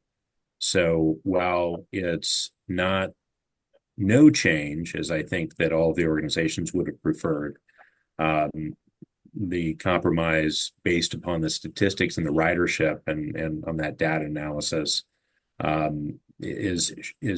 should be as minimally disruptive as could have been accomplished. The other things that the interveners were also able to successfully undertake was the agreement by transportation that we will have quarterly meetings, review how this schedule is going, ensure that it's going to be both feasible for transportation to continue to run those boats, as well as is it meeting the needs of, in our case, the membership and the employees of the Bald Head Association. So I think this is about the best deal that anyone could have accomplished and could have expected. It is going to require a change. That change is likely to start at some point in November or December, pending approval by the North Carolina Utilities Commission. When we have more information on that, we'll of course post it to the BHA website. The schedule in its proposed form is currently available, and we will be posting that to the website as well. But just know as a caveat that it's not, that the effective dates are still to be determined. And that concludes my report. All right, excellent. Thank you. Go ahead, Betty. Is there anything available that we should know about in order to send out like a compass with information, or is that all being coordinated across all the different entities on the island? The we recently issued a joint statement that all of the island entities put together, and so if some of you saw statements coming from the club and from the village and from BHA that all looked alike, that's because the organizations crafted a statement and one of unity. The schedule, again, we can go ahead and publish that, but it's still subject to the approval of the Utilities Commission. So we can wait. Yeah, so essentially what we're publishing and when it would be implemented is still under the control of the commission right now. All right, so we just need to be ready with a compass or something when it's... Sure, absolutely. I would make one final comment, though, that that Betty, that your comment spurred, is that the negotiations were, I think, unlike the sale of the ferry discussion and that litigation. These were conducted in a way that I think really did increase unity, increased collaboration, and increased cooperation among not only the interveners who all worked together and coordinated our efforts, but also it opened up some new lines and improved lines of communication between the island organizations and transportation, and derivatively that also improved communication with Limited. So I think that if there's a silver lining on the reduction of ferry service, it is that the lines of communication were reopened and continue to be that way. Yeah, if I could say something, Steve, to that point, I think that's fairly modest. I think the association working with the village, with the academy, and with the club, in consultation with a lot of the business owners on the island, working for one solution, to negotiate one solution with Limited, was really powerful. I think it was powerful for two reasons. One, is powerful that it's easier to negotiate if everyone on one side agrees. And actually, it was very powerful with the Utility Commission, because the Utility Commission in the past has often seen Bald Head as a sort of a fractured community. And I think, Steve, you working with the mayor and the leadership of the club and the leadership of the academy was really helpful. I think it really made this process, it was still long and hard, but it got to a good solution, I think, for everyone, including, I think, Limited. So good job. I think the other thing that's worth pointing out is the cost of the effort here versus the last time. As I recall, we spent somewhere around $100,000 and really didn't get a whole lot. How much did we spend? How much of the members' money was spent this time? Well, how about put it this way? We spent a lot more than $100,000 a few years ago. This was over $100,000 cheaper. I don't know what the final bill was. So it was about $120,000 a couple of years ago. The association spent on the ferry. Yeah, my understanding, this was less than 10, and Steve, really appreciate that. Yeah, thank you, Joe. Thank you, Paul. We really made an effort to ensure that we were keeping costs down, as we also made every effort to ensure that the interests of the members were being taken into account, and that we had a good seat at the table for the benefit of all of the island residents and all the island property owners. But the cost was and continues to be very, very modest in comparison to the expenditure several years ago for the sale of the ferry and our involvement in that. If I could have one more shout out. We worked with Christina Kress as counsel, who was an island resident. We shared counsel with the academy, but not only is Christina a great lawyer and a utilities lawyer, as a resident, she was also very much aware of not wasting money, and being very diligent about the cost. So we got great counsel at a very reasonable cost, and have a good resource if we have to go through this again. So I want to thank Christina as well. Paul, I wholeheartedly agree with that. Christine's been a pleasure to work with. And as you mentioned, she is a former lawyer with the Utilities Commission, so has direct expertise, and this is what she does on a day-to-day basis for various utilities. She's been fantastic to work with, and has also been doing so for the benefit of the academy. And I believe that she's been engaged for the benefit of the academy at a pro bono rate of some type. So thank you, Christina, for your help with that. So you're saying we pay too much? Well, we may have. No, I wouldn't say that at all. I'd say that we got very good value for We got a bargain. service that was provided, and as somebody who manages legal costs as part of my job, I feel that the value paid was fair and was actually lower than we expected. Yeah, so do I. Agreed. Good job. Okay, thank you again, Steve. All right, so we're moving on to new business. Paul, number 8, quorum requirements for meetings. Yeah, this is, I think We just, skipped the reforest. Did I skip it? Yeah, we Oh, have Project John, I'm so Reforest sorry. with John Kenny first. Sorry, Paul. And I actually asked him to speak on this month. Sorry, John. Number 7, Project Reforest, please, John Kinney. Yeah, so I had a conversation with Jim Nichols, who has tentatively agreed to head this up. I will give him a download on all that's involved with this, using one of my written plans from a couple of years ago. And we'll see. I think he is willing to do this, but he wants to look at the written plan and see how much is actually involved, which is a lot. Okay. Yeah, I know you've put a lot into that over the years, so it would be a little difficult to fill your shoes, but I appreciate you trying to find someone to help us out with that, because it's an important part of kind of what you've created a little bit here and grown.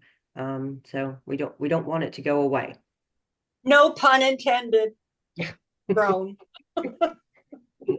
So thank you for that. And yeah, if you'll just keep us updated with Jim, that would be great. And we'll see what we can do to help with that. All right, now on to new business, and my apologies again. Number 8, form requirements for meetings, Paul Carey.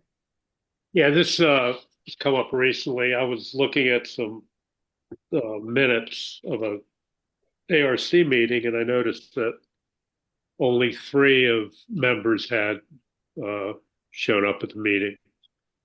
I was curious because under state law, unless expressly in the governing documents of the organization, quorums are 50% or at least 50% to take legal action.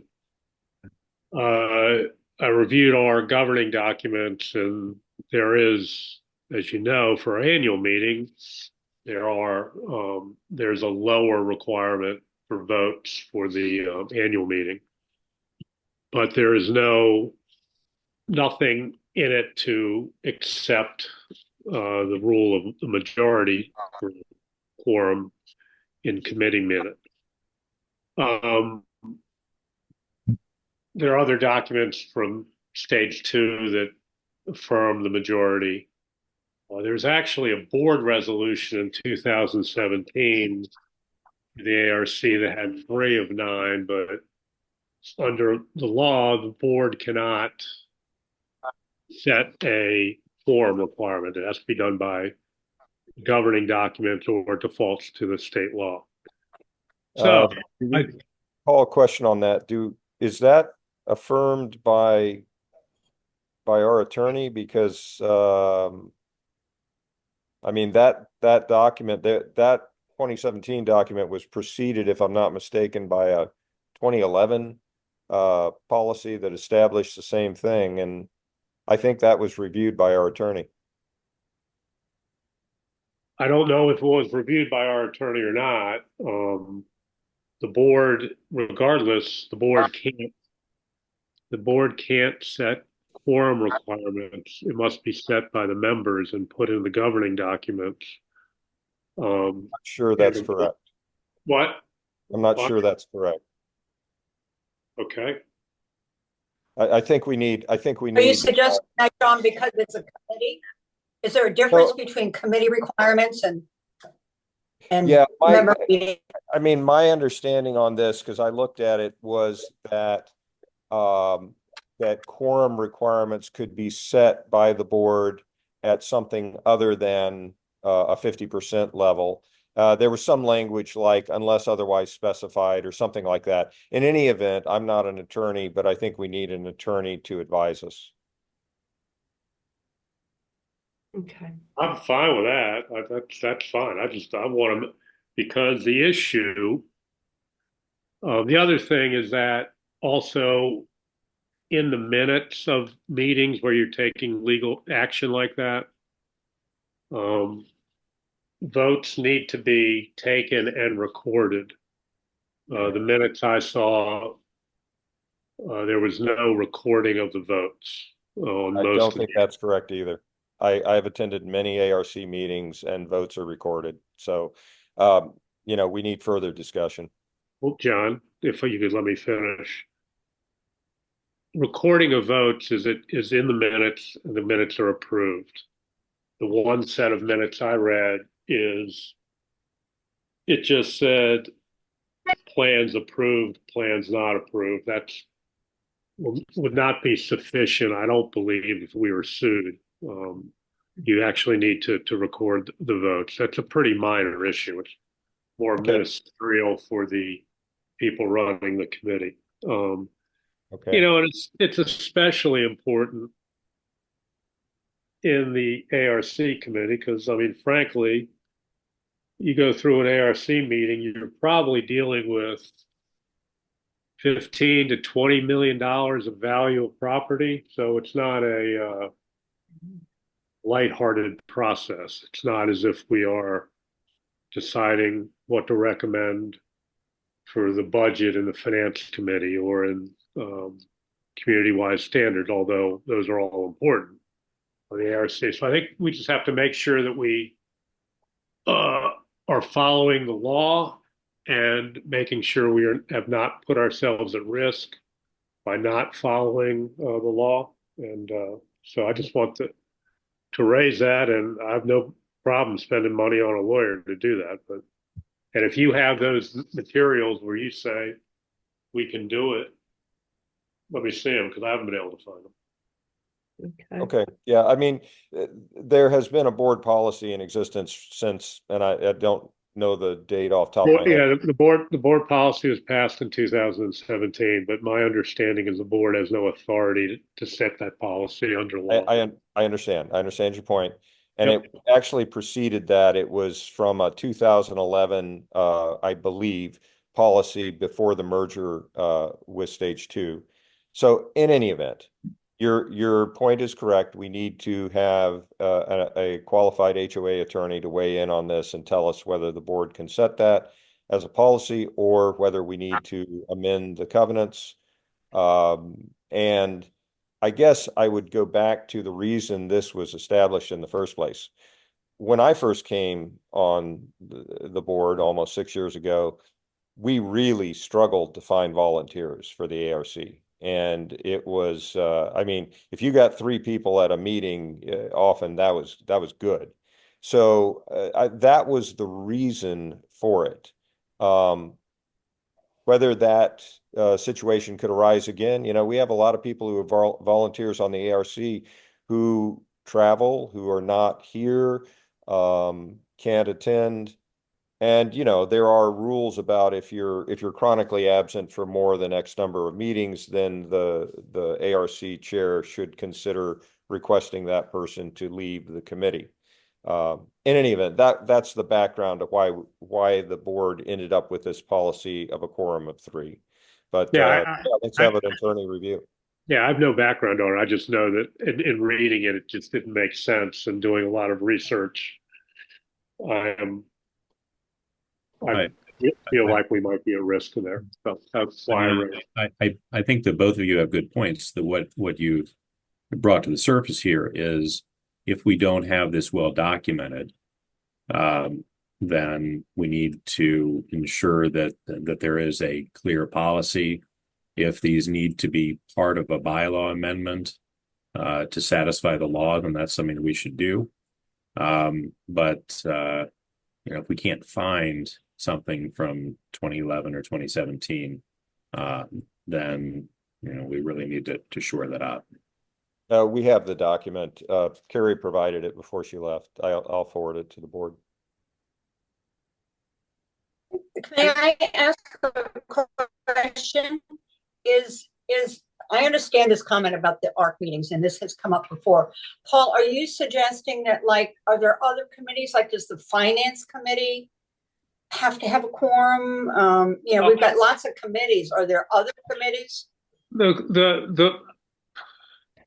Depends on if you're voting. The law, as I understand it, and Steve's a lawyer, and even though this isn't his field, is for a committee to take a legal action, it has to have a quorum.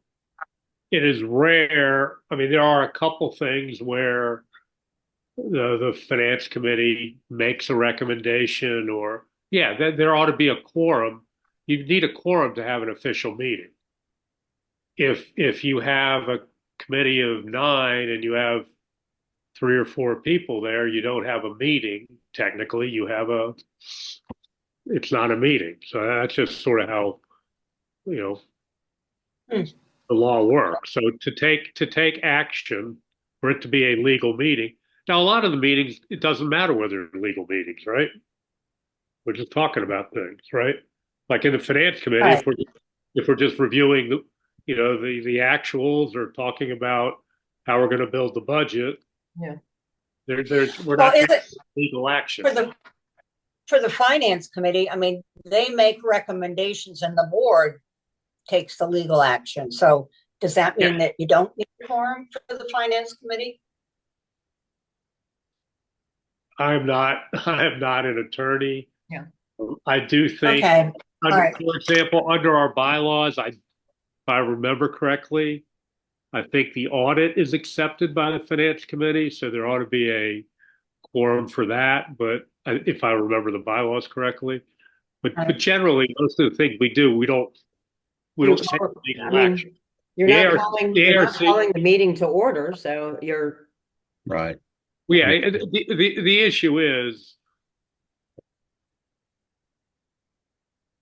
the ARC is taking a legal action for the association when it approves or approve a. Yeah, I'm not arguing about the ARC.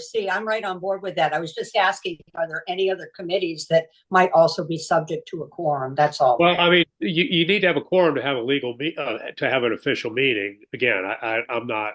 The decisions being made. Yeah, but you're right. Most of the things we do in most of the committee meetings are not the legal, or the seriousness of them, for lack of a better term, is minuscule compared to what happens at ARC meetings. So that's all right. Paul, I'd like to say, and Joe can probably back me up on this, the CWS does make sure that we have a quorum every meeting, just because we vote to give homeowners violations based on community-wide standards. So we definitely make sure we have a quorum every time we meet because of that legal action as well. Okay, great. No, that's appropriate.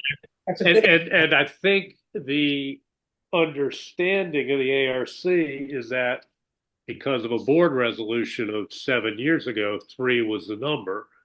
My question is, I don't think the board can set that. It needs to be in the governing documents of the association. So therefore, if we were to be challenged of an ARC decision, we could be, again, assuming I am correct, I don't know whether we'll confirm that, is that could put us at risk because legally it was not a quorum. And then also we ought to make sure that we record the votes that A, B, and C voted yes, and D, E, and F, D, and E voted no, because that's how you record the vote. So is there an action to be taken with our lawyers? I mean, who's going to follow up on this? I would assume Russ would. Oh, okay. Well, I mean, I need to make an introduction anyway. Happy to talk with them about that. that was all I had. All right, great. Are you guys good, once I adjourn here? To take 15 minutes, up to 15 minutes, to just stretch, get something to drink. Okay. Good. Christine, Yes, please. I'm going to be most likely switching locations due to the weather. So my GPS says 13 minutes, so 15 is probably, I will be taking the full 15 minutes to pop back on if that's okay with everyone for the executive. What's going on? Are you okay? Oh, yeah, it's just the weather's starting to get worse. So since Kim and I needed to meet so that we could do the public session together for helping field the comments and everything, since she doesn't need to be here, we're going to disperse. And then I'll be, like I said, I'm only 13 minutes away from home, but I'll probably take the full 15 to get there. That way, in case it gets worse during this meeting, I don't have to worry about getting home afterwards. Let me legally adjourn and then you can go. So do I have Perfect. Thank you. Yeah, Christine, it's pretty disappointing that almost everyone has already left the meeting after the flurry of the meeting. No, there's 30 people. There's still 22 left on there. Yeah, no, it's a lot less than we had. I About want to let 50, you guys, some of you know that's not on island, that like the power at my house is out. There are many homes out of power here. It looks like Betty still has hers. No, I'm out of power. I'm running on battery and I'm getting worried that. Okay, all right. So I take my comment back. okay, so do I have someone to make a motion to adjourn, please? So moved. Second? For how long? 20 minutes? 20 minutes. Yeah, let's say 20. That'll be helpful. Thank you. All in favor, say aye. Aye. Passes. Thank you.